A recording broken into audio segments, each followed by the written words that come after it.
Bienvenue dans Elles Inspirent Studio, le podcast des femmes qui osent, créent et surtout inspirent.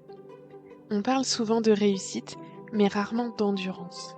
Entreprendre, ce n'est pas seulement foncer, c'est aussi savoir s'ancrer. Avec Tiffaine, on explore cette force tranquille qui permet d'avancer sans s'épuiser, d'écouter ses besoins et de s'entourer du bon écosystème et d'apprendre à déléguer. Parce qu'entreprendre durablement, c'est avant tout se connaître, faire preuve d'honnêteté envers soi et cultiver la résilience comme un art de vivre. Et surtout, souviens-toi, ce que tu sais faire mérite d'être entendu. Bonjour Tiffaine, bienvenue dans le podcast. Bonjour Marine, merci de m'accueillir.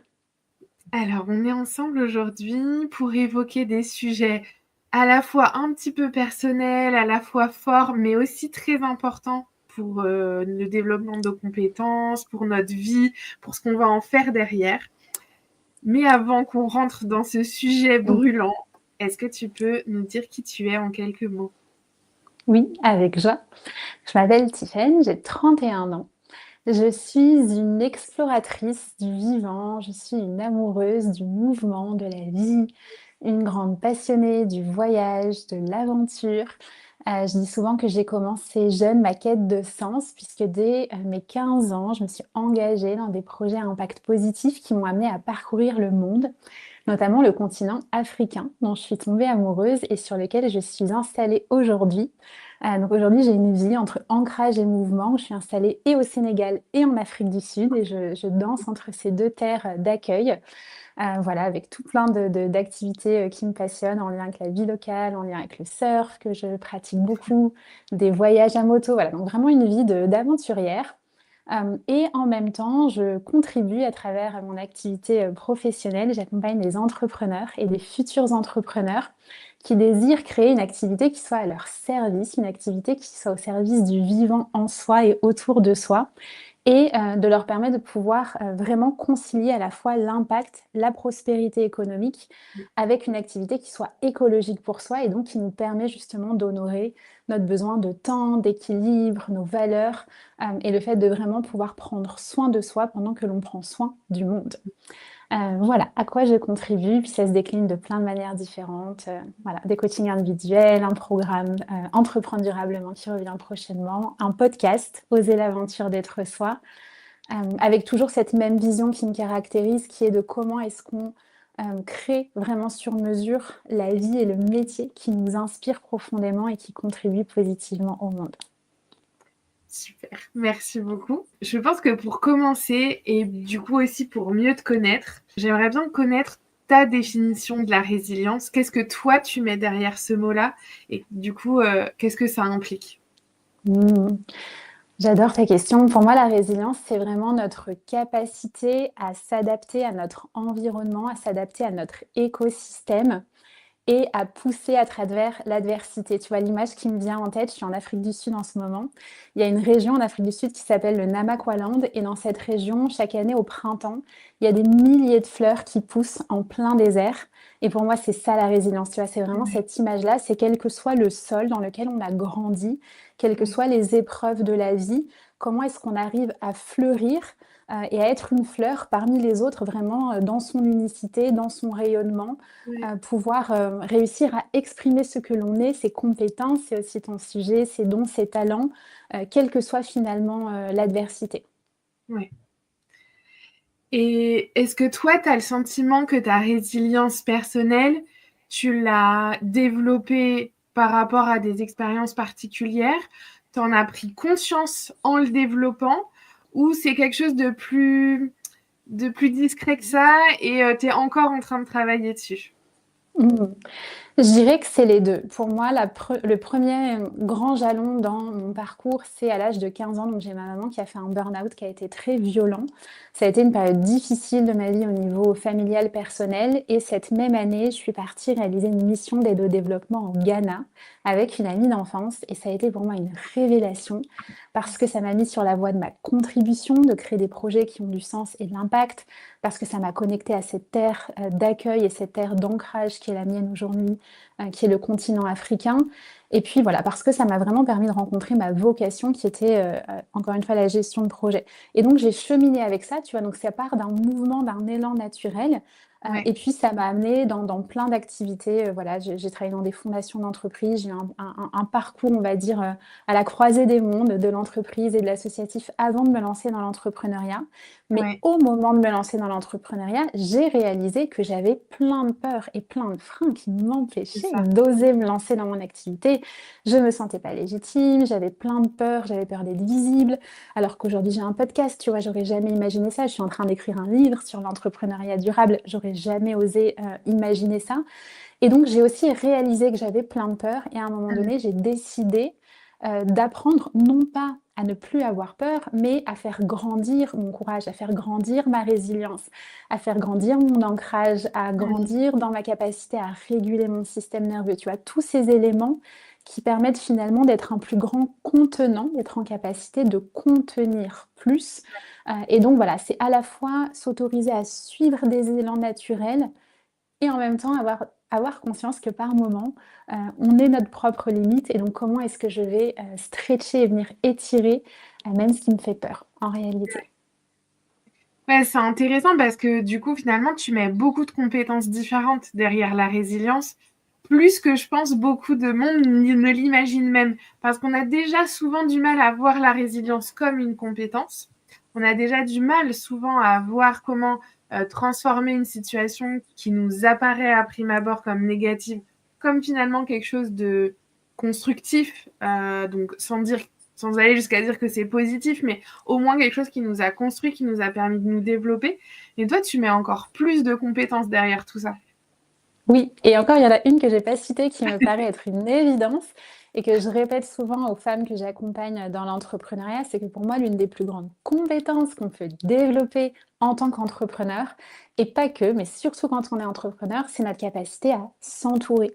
Et qu'est-ce que Mmh. j'entends par là? C'est à venir créer un écosystème autour de soi, de personnes qui partagent notre vision, de personnes qui partagent nos valeurs, à la fois de personnes qui cheminent au même stade d'avancée que nous, et donc des pairs, des collaborateurs, des confrères, des consoeurs, mais aussi des personnes qui sont plus avancées que nous, qui Mmh. incarnent le fait pour nous qu'une réalité existe, qui sont là pour nous ouvrir la voie, donc plus des coachs, des mentors, des personnes qui nous montrent qu'une réalité est possible. Et puis aussi de s'entourer de personnes dans une équipe, donc voilà, de déléguer certaines tâches, certaines parties de notre activité pour pouvoir être ancré davantage dans notre zone de génie et pour pouvoir vraiment œuvrer, en fait, se dégager du temps et se laisser être soutenu dans la mission pour laquelle on œuvre. Très Mmh. important, l'écosystème, soutenant. Et ben justement, je pense que ce serait bien qu'on parle un petit peu plus de ce que toi tu mets derrière écosystème et qu'on vienne définir un petit peu ça, parce que c'est pas forcément un terme qui est connu de tous ou en tout cas maîtrisé de tous. Donc définissons un petit peu tout ça. Mmh. Alors moi, quand je parle d'écosystème dans l'entrepreneuriat, j'identifie des systèmes différents. Il y a l'écosystème de personnes que je viens donc de plus là d'expliquer comment on s'entoure de personnes au même stade d'avancée que nous, plus avancées que nous, et comment est-ce qu'on délègue dans notre activité. Et puis, il y a aussi ce qui va venir créer de la résilience en tant qu'entrepreneur, c'est comment est-ce que l'on crée un écosystème d'offres qui va nous permettre de pouvoir exprimer différentes parts de Mmh. soi, de faire coexister différentes parts de soi pour vraiment entreprendre au service du vivant en soi et faire en sorte que cet écosystème d'offres, non seulement il nous permette d'exprimer notre multipotentialité, Ouais. mais en même temps qu'il nous permette que ces différentes offres se nourrissent les unes les autres, qu'elles Ouais. viennent créer de la fidélité parmi les personnes qu'on accompagne et parmi notre clientèle, et qu'elles puissent aussi nous permettre de s'autoriser à évoluer en même temps que nos clients. Donc c'est Ouais. vraiment ça pour moi une entreprise vivante, une entreprise résiliente. C'est une Ouais. entreprise où on ne reste pas figé. Et qu'est-ce qui se passe et pourquoi ça crée de la résilience? C'est que s'il y a une offre qui fonctionne plus, il y en a d'autres. Si les offres que j'ai, par exemple, en local, quand j'organise des retraites au Sénégal, il y a un événement comme on a tous connu avec la période Covid, j'ai aussi des offres en ligne. Et donc, il y a une résilience qui se crée, aussi une résilience économique parce qu'on vient ouvrir différents robinets d'abondance, différentes sources de revenus. Et donc ça aussi, ça va venir créer de la résilience. On ne dépend pas d'un seul Mmh. format. On ne dépend pas d'une seule source de revenus, d'une seule et même cliente. Voilà, donc c'est vraiment l'art de venir diversifier ses offres tout en pouvant exprimer pleinement ce que l'on est dans son activité. Ouais. Et c'est drôle parce que plus tu parlais, plus moi je faisais vraiment un énorme lien avec notre système de compétences. De la même Mhm. façon, avoir différentes activités, différentes sources qui nous permettent d'acquérir des compétences, et ben c'est aussi quelque chose qui va nous permettre cet équilibre-là, cette résilience-là, d'avoir un métier qui nous permet de développer des compétences dites professionnelles, un espace peut-être de bénévolat ou autre qui nous permet d'acquérir des compétences qu'on aimerait, qu'on a envie d'aller toucher mais qu'on ne peut pas encore. Peut-être aussi d'ajouter de la formation, d'ajouter du travail, comme tu disais, avec des gens qui nous entourent, avec des pairs, avec des gens qu'on a peut-être aussi qui nous inspirent, voilà, où on a envie de leur ressembler. Et tout ça, c'est un écosystème qui va venir nous permettre de conforter nos compétences, de les rendre solides et du coup de pouvoir les utiliser derrière quand on en a envie, quand on en ressent le besoin. Oui, complètement. Cette vision ou cette méthode de travail que toi, tu nous expliques là, comment tu l'as développée? Comment tu en as pris conscience? Comment tu en es arrivé là? Mm. C'est un long chemin, mais je dirais que la première brique, c'est vraiment cette expérience au Ghana où j'ai pris conscience de l'impact et de la contribution que j'avais envie de pouvoir avoir dans le monde. Par la suite, donc j'avais 16 ans, hein, 15-16 ans à l'époque. J'ai décidé de me former, de monter en compétences. Et les compétences que j'avais envie d'apprendre à l'époque, c'était vraiment celle de la gestion de projet, de la gestion d'entreprise. Et donc j'ai fait une école de commerce où je me suis spécialisée dans l'entrepreneuriat, dans le développement durable. Et pendant mes études, je suis devenue présidente d'une association d'entrepreneuriat social. Et donc j'ai accompagné plusieurs projets, plusieurs entreprises sociales en France et en Afrique de l'Ouest.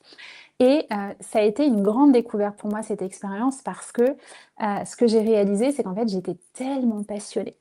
J'avais l'impression d'avoir tout compris. Tu sais, j'avais 22 ans, j'étais ma propre boss, j'avais mon job de rêve idéal, etc. J'avais l'impression Mmh. d'avoir tout compris. Sauf que j'étais tellement passionnée que je ne comptais pas mes heures, je me rendais disponible sans cesse, j'étais tout le temps présente pour mon équipe, jour et nuit. Je ne posais jamais de limites. Et donc, ce qui devait arriver arriva. Je me suis retrouvée à 22 ans hospitalisée pour suspicion d'AVC.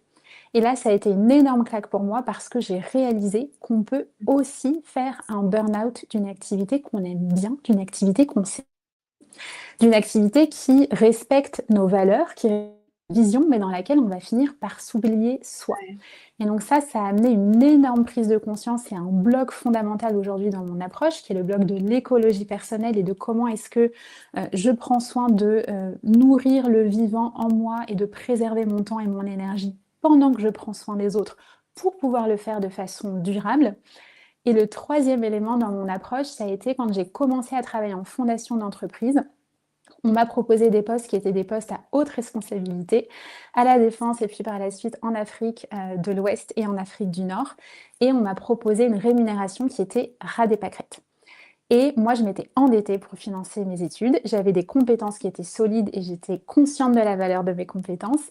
Et donc, j'ai refusé la rémunération qu'on me proposait et j'ai proposé un autre statut qui quadruplait la proposition qu'on me faisait à l'époque. Et ça a été obtenu parce que j'ai expliqué à ma direction à l'époque que si on voulait pouvoir avoir des personnes engagées dans les métiers porteurs de sens, qui soient des personnes qui aient des compétences, qui aient un bagage qui soit solide, il fallait pouvoir les rémunérer à la hauteur de leur contribution. Et pour moi, toutes les personnes qui ont à cœur d'œuvrer un impact positif dans le monde, notre contribution, notre travail a une grande valeur et donc il mérite une rémunération. Et donc pour moi, ça a été vraiment la troisième brique dans mon approche qui a été de réaliser que la pérennité économique, évidemment, du projet, c'est aussi ce qui va lui permettre d'être soutenu et d'être durable dans le temps. Et donc, ça demande aux porteurs de projet de pouvoir se rémunérer et de pouvoir bien se rémunérer. Et on en revient, tu vois, un petit peu à la notion de résilience parce que dans les métiers à impact, il y a beaucoup de personnes pour qui la relation à l'argent, c'est un sujet. Mmh. On a l'impression que c'est mal d'être bien payé pour faire quelque chose de bien. On ne sait pas recevoir. Mmh. On a tendance à vouloir être accessible à tout le monde et donc positionner des tarifs qui vont être des tarifs plutôt faible pour pouvoir Mmh. se rendre accessible et rendre notre travail accessible. Et tout ça ne va pas contribuer à rendre notre impact durable, ni à pouvoir dégager le temps et l'espace, tu le disais tout à l'heure, de pouvoir œuvrer dans des associations, bénévolement à côté, de pouvoir créer du contenu comme tu le fais, comme je le fais avec un podcast, qui va être, offert. Et donc voilà, pour moi, il y a vraiment cette idée de comment est-ce qu'on crée une activité aujourd'hui qui va concilier ces 3 dimensions, que sont l'impact, la prospérité économique et l'écologie personnelle, et la résilience et l'ancrage et tout ce travail aussi sur le système nerveux. C'est vraiment ce qui permet de venir, ancrer en fait ça dans la durée et Mmh. permettre de traverser les différents cycles et les différentes saisons de l'entrepreneuriat parce que, ben, on le sait, hein, c'est pas linéaire et il y a des cycles et il y a des saisons. Oui, et comme tu l'expliques bien, il y a aussi, effectivement, assumer ses compétences comme tu l'as fait pour, voilà, non, je m'affirme, j'ai les compétences, j'ai une valeur, donc merci de le reconnaître et de s'aligner à tout ça. Mais il y a aussi parfois faire le tri dans ses compétences, ce qui va venir aussi nourrir cette écologie parce que j'entends souvent des femmes me dire oui, mais ça, je sais le faire, je vais quand même pas demander à quelqu'un d'autre de le faire. Bah, finalement, si on fait bien le tri, est-ce que ton impact, celui que tu as envie d'avoir, il est sur ces compétences-là? Est-ce qu'en faisant ça, tu maximises voilà, l'impact que toi, tu as envie d'avoir, ou en tout cas, là où ta zone de brillance, elle est, et faire le tri et accepter de finalement lâcher certaines compétences et se concentrer sur d'autres, ou alors apprendre des nouvelles compétences qui vont nous permettre de prendre une plus grosse ampleur, mais du coup en mettant certaines en sourdine. Et ben ça, c'est aussi un travail qui est difficile. Hein. Oui, et j'adore ce sujet-là. Parce que pour moi, plus on va s'ancrer dans notre zone de génie, plus Mm. non seulement on va maximiser notre impact, plus on va maximiser notre énergie, parce que c'est là que ça va nous donner le plus d'énergie, c'est là qu'on va avoir une entreprise qui nous donne plus d'énergie qu'elle ne nous en prend et qui va être Ouais. régénératrice pour nous. Et c'est là que se trouve, in fine, notre plus grande source de rémunération et donc aussi source de revenus. Et donc, ce que ça demande, c'est de lâcher. Donc, moi, j'aime bien parce que tu parles de compétences, mais parfois, il y a des choses qui sont dans notre zone de compétences, mais qui ne sont pas dans notre zone de génie. Ça n'est pas la Exactement. même chose.